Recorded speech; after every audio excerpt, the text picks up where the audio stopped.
This is Clarissa Brown of Renewing of the Mind Mental Health Incorporated, and I am coming from the comfort of my own room. For the last couple of years, I've been dealing with certain illnesses, and so I guess I'm just coming to you um, this morning because I've been up probably since 3:34 this morning. It's 8:40, and I'm coming to you this morning to let you know exactly what Renewing of the Mind Mental Health Incorporated is. Okay, my name is Clarissa Brown, as I stated. I have been dealing with a mood disorder, and two mood disorders, as a matter of fact. One being bipolar, and the other PTSD. In the course over the last couple of years, I have made a video here and there. Since I could remember, for the last, I guess, 10 years or more, probably a little bit more than that almost, I have been an advocate for mood disorder, advocate for consumers, or whatever you would like to call yourself, patients. So for the last couple of years, I have been an advocate for individuals with mood disorder. In this recording, I realized that I have to give you just a little bit of background. Let's start a little, just a little background of my life. I believe that I was born with bipolar. I have my father and my sister. We all have that in common. We all have the mood disorder, bipolar. I remember getting in trouble a lot in school, and when I think back, I always wonder, when was it did I see myself having a problem? And it would take me way back, even before my mother was killed, and she was killed in 1980 when I was 10 years old. But before then, I was always the sensitive child, the emotional one, the one that, I don't know, I just got emotional, and really, I always had maybe a panic, anxiety type of illness. I've always known that because I would panic certain situations, and things would get stressful for me real quickly. My background would be that my mom and my father, 1970, January the 14th, 1970, I was born, and even as I realized growing up, my father was not there while coming up in my life. He's one of the fathers here or there, where I would think back in 1970, there were a lot of things going on, and whatever the situation is, mom and dad didn't make it, and I'm okay with that. But one thing I can attest to is that even in my younger years, I've always encountered some type of drama or trauma in my life. One starting with the fact that, back in the day, everybody believed in domestic violence. It was normal for a man to beat up his wife, and cops come out, everybody, you go away to calm down, and you will come back. In my family, I witnessed a whole lot of domestic violence in my family, and one day I would, talk a little into detail about that. Then back in, so as I was coming up, there was a lot of domestic violence. I was very violent. I thought that was a way of life. A lot of people seem to think that because when we were coming up, 70s, 80s, it was common. And I would think, not until in the 80s, where it was to me noticed as a abuse. Domestic violence, known as, to me as an abuse. I really don't know. I'll give you statistics on that later. But even in 1980, my mother was killed. And the thing about my mother being killed in 1980, it wasn't until about 2001 when I realized that I actually seen her get killed. I understood the circumstances that were surrounding her getting killed, and as a child, it is very difficult for a 10-year-old, to lose their parent. I have my sister, Carlina Reese, my little sister.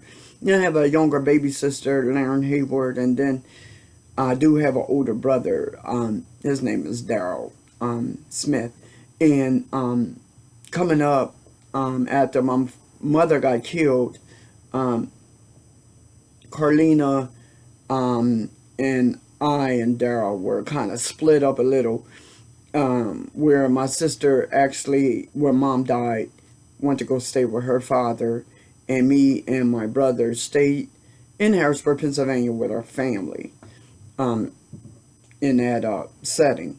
Now, in the fact that, it's pretty much traumatic for a 10-year-old to lose their mother, and then maybe not even a year or the sister. So it's like the family was totally broken up for what I was used to. And that was me, mom, my brother, my sister, and, if my mother was dating, and at the time she was dating, which led to her death, the gentleman that had killed her. So, needless to say, 1980, my mom got killed. 1982, 83, I was raped. From then, in the family, there was abuse. After my mother died, I feel like there were a lot of abuse because our family had been through such a traumatic experience. And even my mom, death, and which my uncle was killed with her, it was a big hit on our family. And they have already had their own traumatic experiences in their life. So I first noticed I think I was having a problem with middle school. It was the fighting, going back and forth, getting paddled, and just always staying in some type of argument, or it was just always so unhappy, which you would expect from a 10-year-old, losing a parent, losing your mother at 10 years old. So I just thank God that, there was a trying time. And like I said, so as I have gotten older, going through school, there were a lot of problems, there were a lot of issues. And I believe this is why I'm so really advocating on starting a early education on mental health, and mood disorders and things like that, because it's so prevalent in families, and a lot of families really don't know about it, or really are so embarrassed to talk about it. Of course, I don't know. My life has always been an open book. It seems like I was always going through something, and so I was always kind of open to discuss my life to a degree. Now, as I was saying, renewing of the mind, I came up with after my, as I had gotten older, so as I gotten older, things went on. Here I am now. It is 2017, and since 2000, let's say 2006, my father passed. I buried him, and then my daughter died in 2012. So I've been really advocating even the more, because it's put me in a situation where it has been a very difficult time in my life.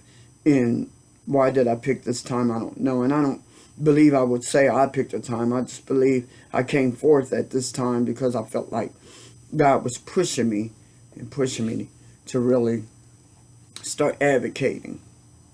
There are so many things that you will hear me talk about in the videos to come. Today, you probably will hear from me quite often because it's one of them days, and it's the month that my daughter passed, my father birthday. It's a lot of things going on in this time, which keeps me into a point where I'm kind of uh, how could you say, isolated from the world, because that's usually my first step of symptom is isolation. There's always been isolation. I've always felt not, I wouldn't say comfortable with myself, but I felt more, it was better for me than to be around people. I always had a problem around people because of some of the things I've been through, the anxiety, the panic attacks, the worried about what I might say or what I might do. So I really, and there's a lot of times I kept to myself. And another thing is that in my life, I've learned, I don't know, in this time of my life I'm going through, like I said, a lot. I'm 47 now. I started advocating back in 2006. I was diagnosed, how can I say, officially in about 2001, even though back in 1990 I was told I had manic depression. And back then you treated the symptoms, and then as time went on they realized it was a disease and not something you could cure, but it would be something that you would have to live with. And that's what I've been doing. So when you look at my blogs, when you look at YouTube, when you look at Facebook, when you go on Twitter and I make comments, or me and my boys, which are my sons, Jerome Watts Jr., who is the vice president, and then you have Vice President Stephanie Darrell Lauderdale Jr. And I love these boys so much. They have been through so many things in their personal lives, and they would touch on issues that they had went through. And they can pretty much better tell you about their life than I can. Of course, they are my life. They are the biggest part of my life. So you will hear a lot about my children. I do have a daughter. She passed. Her name's Sandra Watts. Sandra Priscilla Watts. And in this time, this would be her 5th year of her death. And we as an organization, I decided to push it this year like never before, because to honor my daughter, because she supported me in my advocacy, and to understand that, and to honor my boys, because they all of my children had been the biggest part of my life, and isolation wasn't isolating from them. The world, I mean from them, but the world, the rest of the world, where I had to, as a mother, still raise kids, and there were many years where I was actually sick. Excuse me.